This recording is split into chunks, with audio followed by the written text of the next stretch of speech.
Awesome. I think everyone had time to read through everything. So let's get to it. Let me get out of this page. Okay. So first topic is the importance of the Bank of England interest rates decision. Okay. So today will be more a talkative sort of webinar, but I will leave it open the pound dollar chart here. There you go. So we can just stare at this chart. All right, cool. So central banks primarily they have,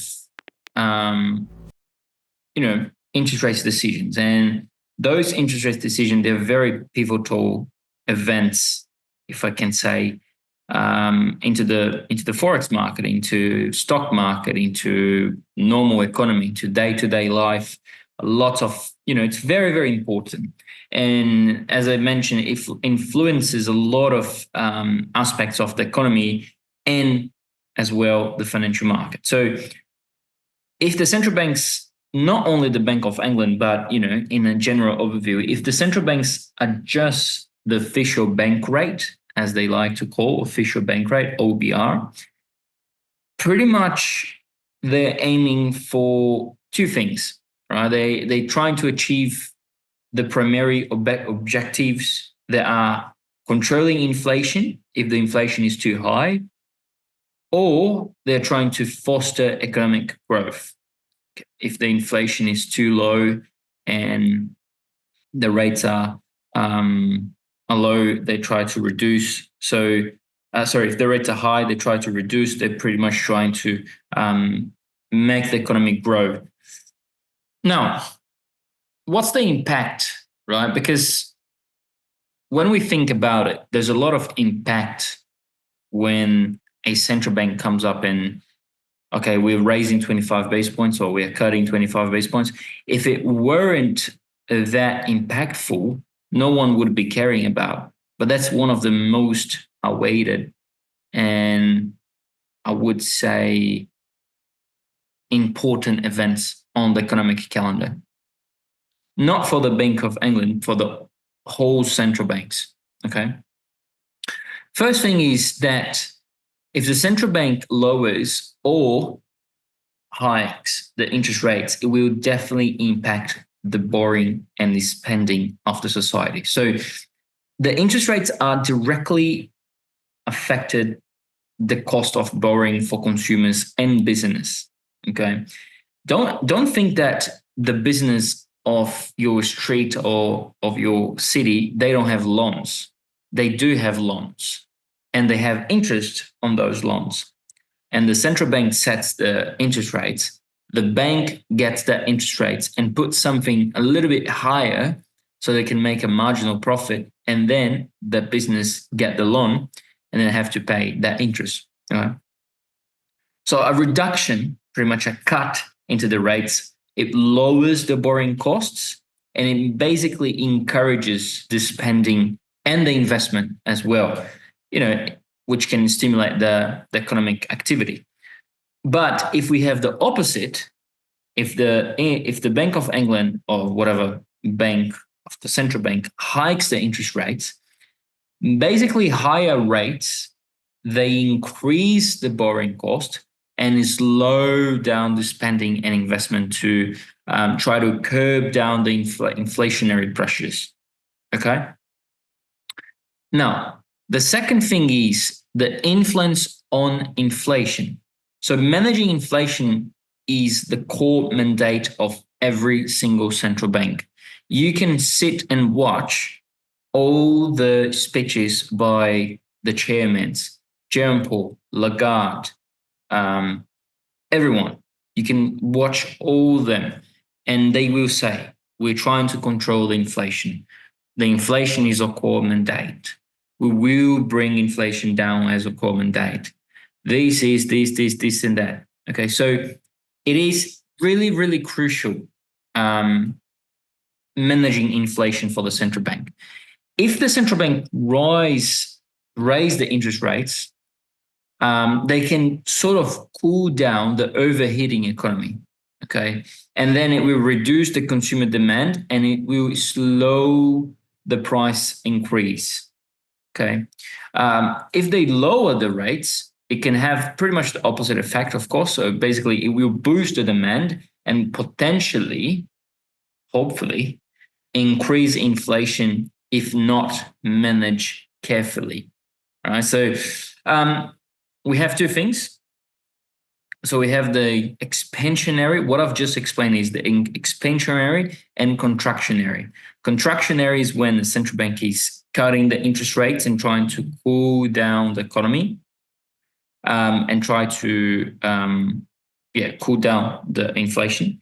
And expansionary is it's the opposite. Expansionary is trend when the central bank is trying to lower the rates, make the borrowing costs lower so business can invest into the society. And contractionary is the opposite. When the inflation is too low, they raise. When inflation is too high, they raise the interest rates. Therefore, prices will be expensive and loans will be expensive as well. But the inflation will come low because people are not spending. Okay, the number one generator of inflation is the spending of the society. Okay, and of course the prices. But anyways. I think the next thing would be the signaling of the economic health. Right. So interest rates decision, they also serve as a signal of the central bank assessment of the economy.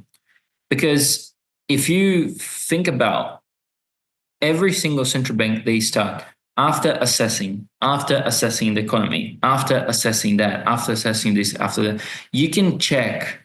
After carefully assessing the economy, blah, blah, blah. That's the decision we took. Okay.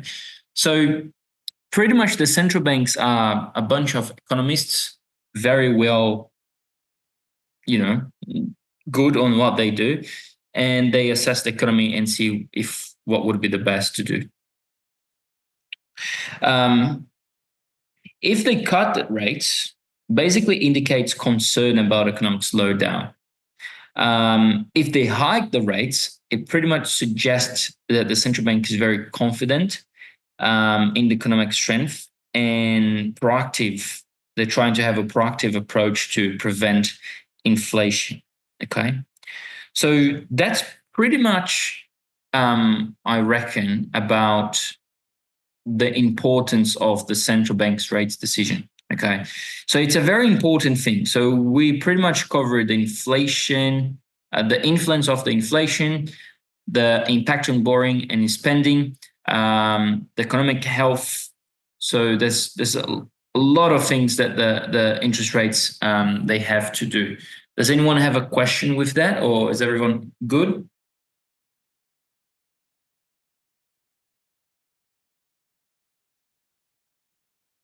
Oh, good. Okay, no questions. That's good.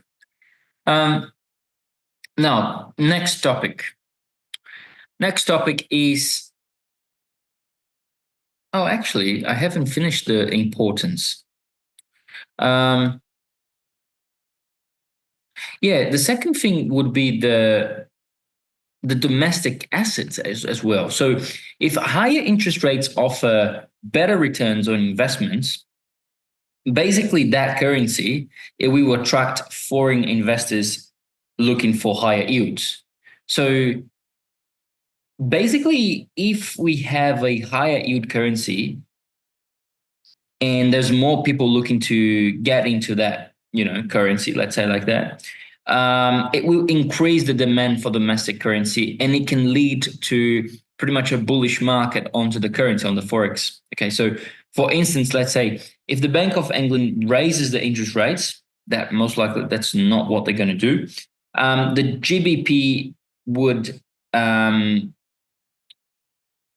actually not only the GBP, but GBP denominated assets would become more appealing for investors, and potentially that's not like a 100% thing, but potentially it would strengthen up the pound and all the stocks into and all the underlying things like the rates. Okay. Now, there's another point that is the interest rates differentials. Okay, so the difference between interest rates, that's one of the things that I've always talk about on my videos on YouTube. Okay, if you have been following me for a while, you know what I'm about to say, and that's a good trade. That's a good trade strategy. Okay, the interest rates differentials between interest rates in different countries, um, they influence the currency exchange. Okay, so the currency price. If let's say if the Bank of England rates are higher relative to I don't know, USA, for instance, it can lead to appreciation of the pound and a depreciation of the US dollar. And because basically what happened is the investors from USA will move their money, will move their capital to the pound or basically to UK to benefit from the higher rates that the UK is paying higher than US. Okay. But it's a good trade idea. But there's a big thing here. It doesn't work easily as everyone may be. Okay, so if the interest rates from US is higher and the Canadian dollar or Japanese yen is lower, I'm just going to long USD JPY. No. Okay, no. But it more like the begin of the line. Okay, so begin of the interest rates hiking cycle. Um, that had a huge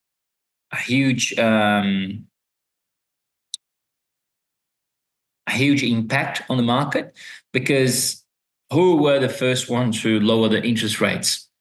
Europe. Okay, so let's say Europe. I can't remember who was the first one. I think it was the Canadian dollar. It was the Bank of Canada. But let's say Europe starts to lower the interest rates first.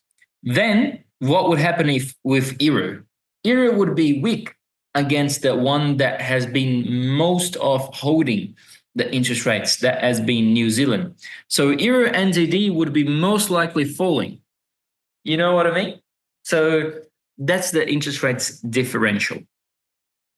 Then we go to the carry trade.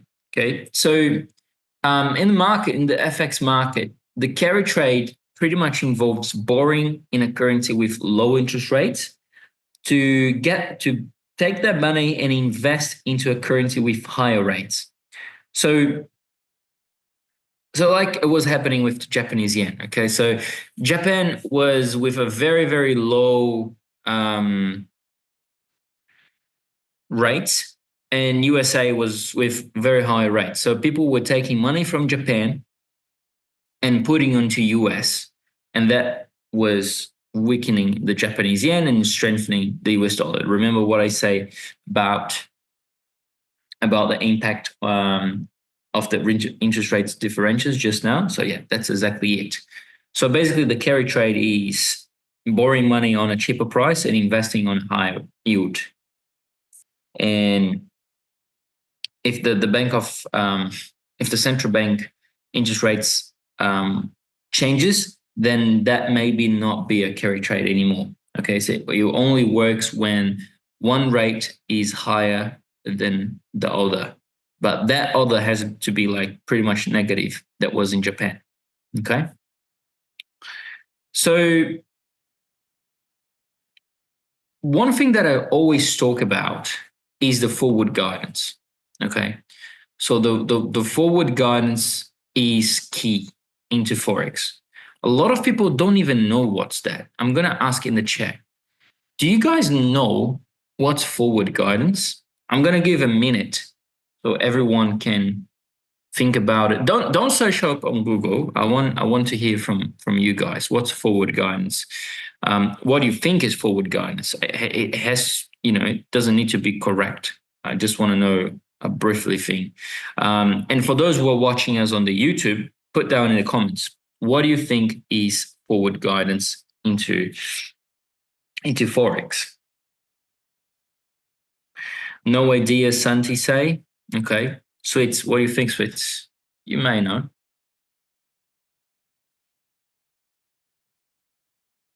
Okay. Oh, no one know. Stuart say how our country is likely to perform economically in the next year. How a country is likely to perform economically in the next year. Okay, getting there, getting there. Something that helps you in the making decision into the future. Very close.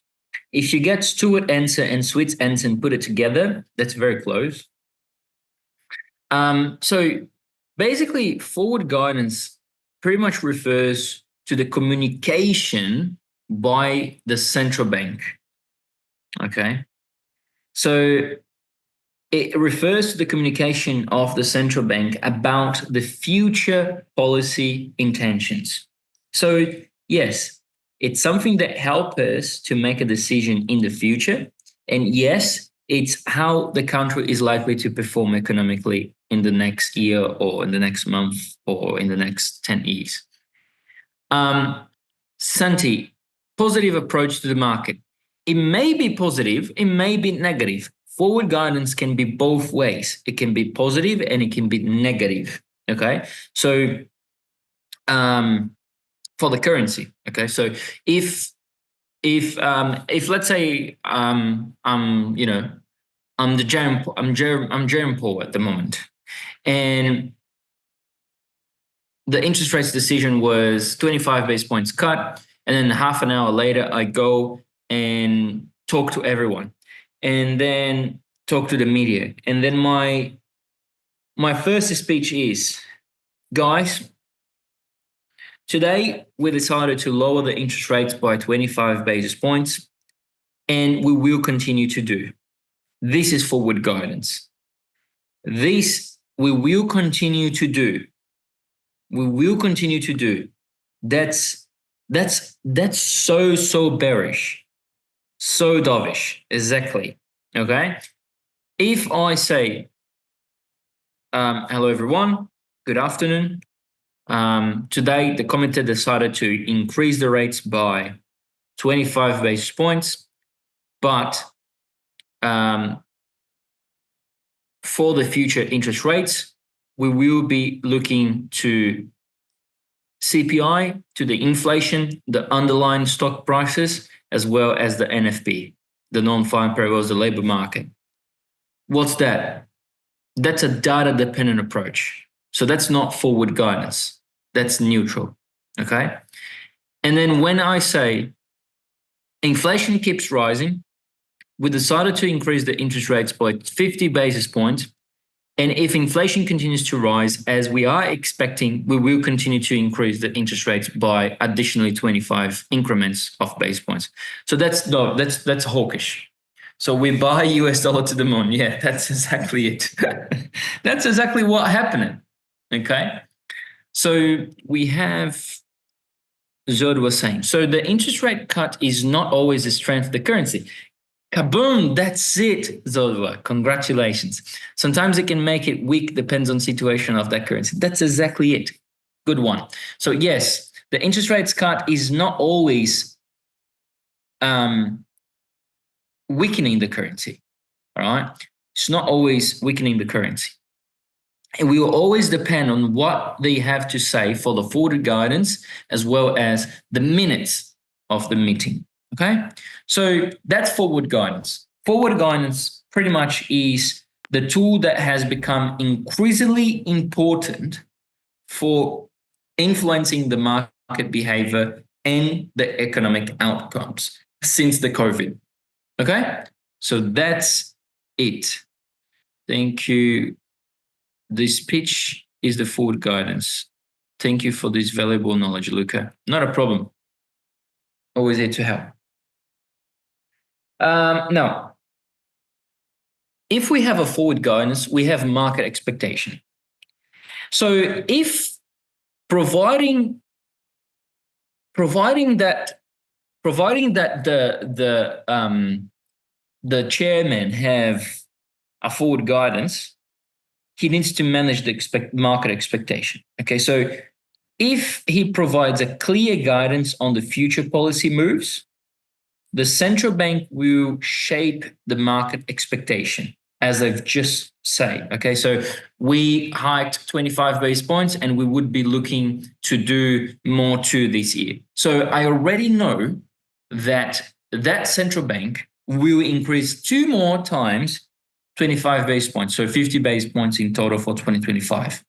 Okay, so it provided to me a clear guidance on what the central bank is trying to do. And this will reduce uncertainty and will help the traders, the investors, or the business to make more informed decisions. Okay. In the result, this can stabilize the financial market and it can align the economic behavior with the policy objectives. Okay. So that's another hint on top of the forward guidance. And then we go to one more thing, that is the policy effectiveness. Okay, so the forward guidance can amplify the effectiveness of the monetary policy. So for example, if let's use the Bank of England. So if the Bank of England signals that it tends to keep the rates low for an extended period of time, it can influence longer term interest rates and the borrowing costs, even if the current policy rate remains unchanged. Okay. And then we have another thing, that is the strategy. They're not dumb. They have communication strategies. Okay. So the clarity and credibility of the central bank communication are crucial. Okay. So ambiguous or inconscient messages, it can lead to market volatility. I think everyone knows that because there's so many memes that, what's that? There you go. What is that? Okay, cool. Meme of Jerome Powell speech. So there's a lot of memes about him. He say good afternoon, and then the whole market collapse. There's some good memes. Anyways, so coming back here. Is everyone good? Is everyone following up good? We have a few more things to talk about. Yeah, those memes are funny. Yeah. Okay, so now is the impact of expectations on currency strength. Okay. So, as I think everyone sort of understand already, the market expectation, they play a very critical role into determining if the currency will be stronger, will be weaker. So basically the values of a currency and the alignment, okay, or misalignment of the actual policy decision with the market expectations definitely can lead to a lot of volatility. Okay, so now comes a question. How can we anticipate the decision and how can we read the market pricing? Okay, so in the financial market, often the price in expected policy moves ahead is already expected. Okay, so I think that's a little bit confused, but if the Bank of England decision aligns with the market expectation, the impact on the currency, on the pound, it may be sort of neutral because it has been already factored into the prices. So let me exemplify this. If the expectation is a 25 basis points cut and a neutral forward guidance, a tone, and the actual comes in at 25 basis points cut, neutral forward guidance, that's no volatility because that has been factoring in already. Okay, the market has done the movement already. Okay, so The next thing is the surprises, because sometimes we can have surprises on the market reactions. Okay, so if we have an expected decision, that unexpected decision can lead to a lot of volatility, a lot of movements in the market. Okay, so for example, if the market is,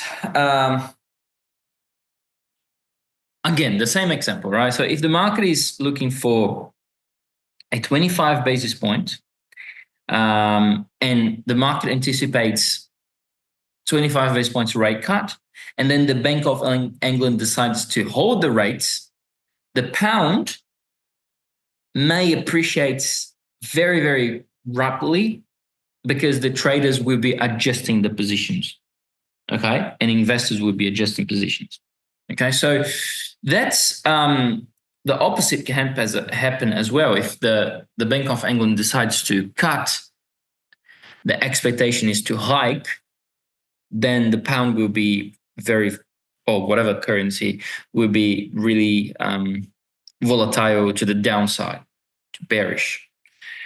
Now, how can we predict that? Well, that's the role of the economic data. So the market expectations, pretty much they're shaped by economic data releases, okay? We have the inflation, employment, GDP, NFP, everything. Average hourly earnings, etc. So the central bank decision, they pretty much they are interpreted.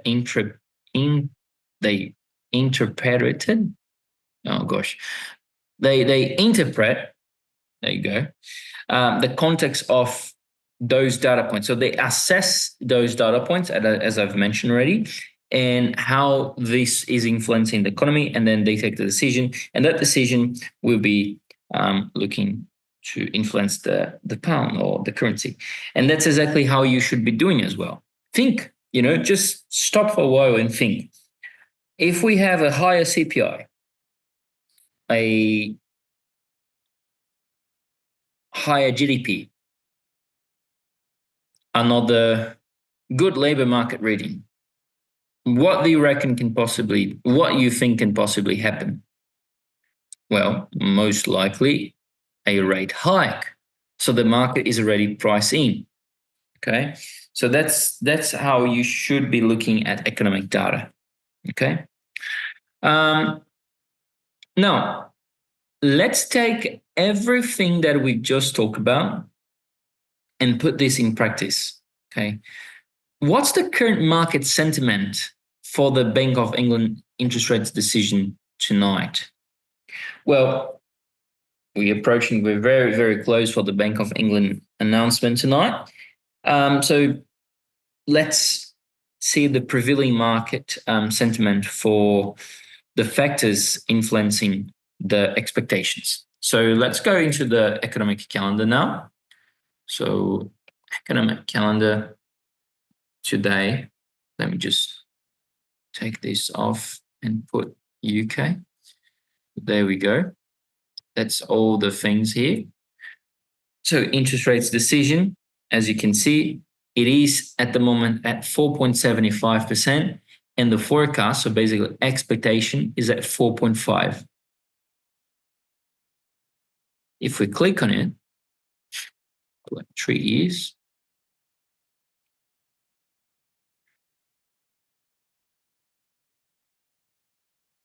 ooh, it's a good example. See here, the forecast was 5.5, and the actual came in to be 5.25. If we look previously, so basically they hold steady, but the market was expecting a 25 basis points increase. So let's have a look at this day, the 29th of the 9th. The 9th is 23. Okay, so let me put into a daily chart. I think it's zoom out. 2023, 24, 23. There you go. So what day was it? 21 of September. October, November, December, September. There you go here, 20. Let me take this out. 20 something. Is it 20 or? Yeah, 21. 21. There you go here. I wish we could do a zoom. Well, we can see right here's this candle. Let me just highlight it. So there you go. So the market was expecting 25 basis points hike, okay, because previously we were 5.25 and the forecast was 5.5, so it's a 25% hike, 25 basis points hike, and it comes up to be the actual was maintaining as no change, okay, so pause, so 5.25. If that actually happened, it may be bullish, okay, but the opposite happened. So it didn't meet the expectation. It was below the expectation. So then what happened is down. And we can see the wick here was pretty big. So we can expect a very big move on the smaller time frame as well. Okay. What about if I change it for 50 minutes? Do we stay here? Oh, no, I come back to the beginning. Okay. Anyways, I think you guys got it what I mean by that. So tonight is expected a 25 basis points cut from 475 to 4.5. So if we get the recent data, we can see that it's indicating a slowdown on UK economy, declining inflation rates, and the subdued growth prospects.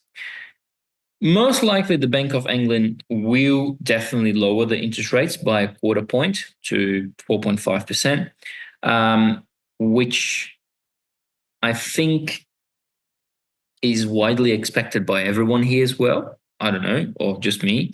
So I think the rate will be not that important, okay, because it's widely expected already. So as I've mentioned, if something happens different, if it comes to be, I don't know, 4.0, that's a 50, 75 basis points cut, then the pound will go like literally will break your table. You know, it's going to fly down. If it happens to be no changes, most likely will be strengthening. But again, most likely will be a 25 basis points cut. So it's largely priced in a 25 basis points rate cut. So, however, I think the whole focus tonight is on the BOE, the Bank of England, is on the forward guidance and any indications of the future policy moves that they are most likely going to do this year. So if we have a more dovish instance, that could pressure the pound. If we have a neutral or hawkish tone, it might provide some sort of support for this end of the week. For traders like us, the central bank decisions, they present a lot of opportunities, okay? A lot of risks as well, but a lot of opportunities. So if we have a very well, if we sort of can catch the information faster enough, we can trade that. And with FinLogix, you can most likely have something like this. You have one page with the data release and the other page with the pound. And you sort of, you can get your phone here as well, and you can look at the data and pay attention afterwards of what the BOE will be looking to say. Two quick things before we finish. How can you access the monetary policy minutes? Easy. BOE minutes. Okay. So if you type it up BOE minutes, that's what you're going to get. Monetary policy summary in minutes. You click on that. Just accept. And the last one was on the 18th of December 2025. What? No, wait a minute, there's something wrong.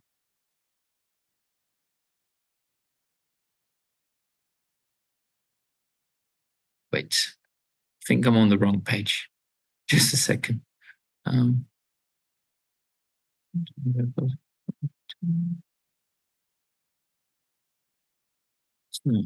not what I want. Break decision. Enter policy content dates. Okay, that's this one. Policy report. So this one goes to there, and this one comes here. Okay, cool. Yeah. So yeah, that's correct. Because we didn't had anything yet, they are that's the agenda for the whole year. So 6th of February, 20th of March, 8th of May, 19th of June, 7th of August, 18th of September, 6th of November, 18th of December.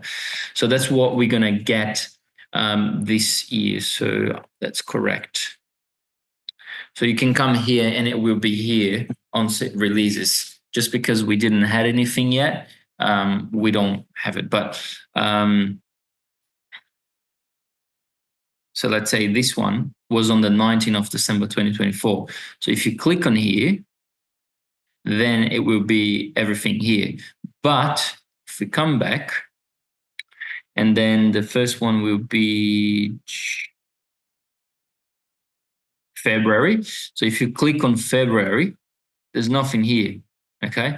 Because this will be published on the 6th of February, okay? So after the release, of course. So that's a little bit of a different thing. That I think they changed the website, or there is a bug, because that should be opposite. There's no sense for the 18th of December 2025 to be here. So anyways, but that's correct. So as soon as the release comes out, you can come on here, 6th of February 2025, click on here, and then you will get all the text here. Okay. And the second thing is, if you want to watch the Bank of England live, you can as well. It's really simple. You just type it up on YouTube, Bank of England interest rates decision. Okay. There's not much we can do besides wait. My expectations are a neutral sort of tone, and that will lead the pound down, maybe somewhere around 123. Around here, but not like that, all right? We're going to have the whole week, and we have NFP tomorrow as well. So if we can consider all the outcomes on the implication, I think the interest rates decision tonight is very critical, and we should be paying attention into the forward guidance, okay? So guys, we come to an end. So we've had a look at a lot of things today. We had a look at the importance of the Bank of England interest rate decision, not the Bank of England, but the whole central bank interest rate decision, how the interest rates can affect a currency value, the role of a forward guidance. I think a lot of you guys had questions about this, and if I could answer everything, so that's good. The impact of the expectations on currency strength, the current market sentiment for tonight, and my expectation as well. So thank you so much for coming in. I hope you guys have a beautiful weekend. Enjoy with family and friends. I will be on Tuesday again. So same time, same spot. I see you guys here. Thank you so much. Have a good one, and I see you. Bye-bye, guys.